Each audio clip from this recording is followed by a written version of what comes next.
Sur le chemin de Damas, Saül de Tarse vit une grande lumière et entendit une voix. L'Écriture déclare qu'immédiatement, il tomba à genoux et devint aveugle pendant 3 jours.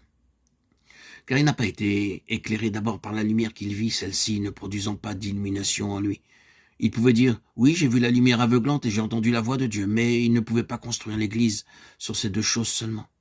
Ensuite, il commença à voir qui était le Seigneur Jésus-Christ. Pour cela, il dut aller au désert, Galates 1, 15, 17. Là, il commença à voir la signification spirituelle de l'Église. Au désert, la lumière de Dieu lui apporta une vision intérieure et une révélation spirituelle. Il put alors parler du mystère de l'Église, car cette compréhension vient uniquement d'une révélation de Dieu. Ne pensez pas que le fait de connaître le contenu de la Bible et d'avoir de nombreux dons intellectuels nous donne la capacité de comprendre par nous-mêmes ce mystère. Cela est impossible par la connaissance humaine. Désirer comprendre la signification de l'Église implique une révélation intérieure de la parole divine par le Saint-Esprit. Il nous faut passer par de dures épreuves, par une expérience spirituelle profonde et transformatrice, pour obtenir une telle révélation. Mais un jour, vous réaliserez que Dieu vous disait, il y a quelque chose de merveilleux devant toi. Christ construit son Église et tu peux avoir une part dans la construction de cette Église. Vous direz alors comme Paul, oubliant les choses qui sont derrière et tendant vers celles qui sont devant. Je cours droit au but, pour le prix de l'appel céleste de Dieu dans le Christ Jésus. Philippiens 3, 13, 14.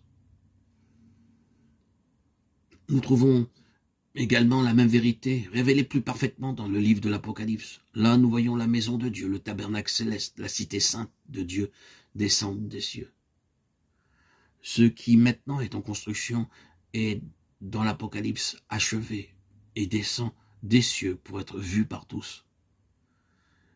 Mais avant ce jour, les choses anciennes auront disparu. Apocalypse 21, 5. Alors seulement vous pourrez voir toute la gloire de la Jérusalem céleste, le sanctuaire de Dieu, la maison de Dieu. C'est la même chose maintenant sur cette terre. 2 Corinthiens 5, 17. Êtes-vous prêt à renoncer à votre ancienne vie? Alors vous devez le faire complètement. Laissez chaque chose de l'ancienne vie et permettez-lui de vous rendre entièrement nouveau. Je connais certaines personnes qui sont ravies d'amasser des choses. Elles entreposent des paniers, des magazines vieux de 5 années, des boîtes, des bouteilles datant de 10 ans. Et je ne mentionne pas les vieux habits et les chaussures qu'elles ont portés il y a 15 ou 20 ans. Elles gardent ces vieilles choses. Et si vous leur demandez pourquoi, elles vous répondent, sait-on jamais, elles seront peut-être utiles un jour. N'est-ce pas ainsi que l'on continue à accumuler des vieilles boîtes, des livres, des pantalons et des chemises? On devient tellement avare qu'on est effrayé à l'idée de les abandonner. De la même façon, vous cramponnez à vos vieux habits, à vos anciennes amitiés, à vos anciens désirs. Mais chaque chose ancienne doit disparaître. Si vous voulez prendre une part dans la maison de Dieu, vous devez être préparé à tout abandonner, à être libéré de chaque chose ancienne. Tout ce qui apporte la corruption doit être abandonné pour laisser la place à ce qui procure une joie éternelle, une paix éternelle.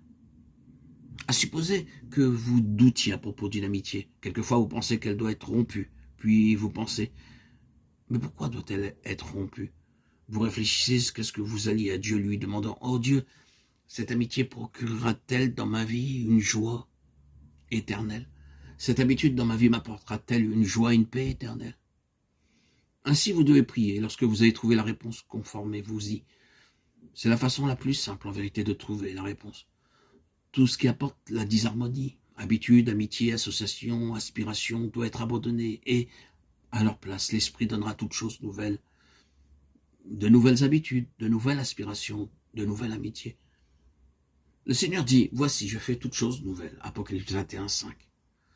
Dans la maison de Dieu, seul ce qui est nouveau doit prendre place. Aucun vieux matériau ne peut être accepté dans la construction de la maison de Dieu. C'est un principe simple.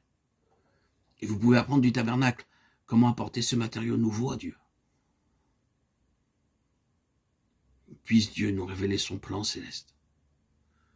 Qu'il nous révèle aussi que dans sa maison céleste, toute chose, quelle qu'elle soit, doit être nouvelle.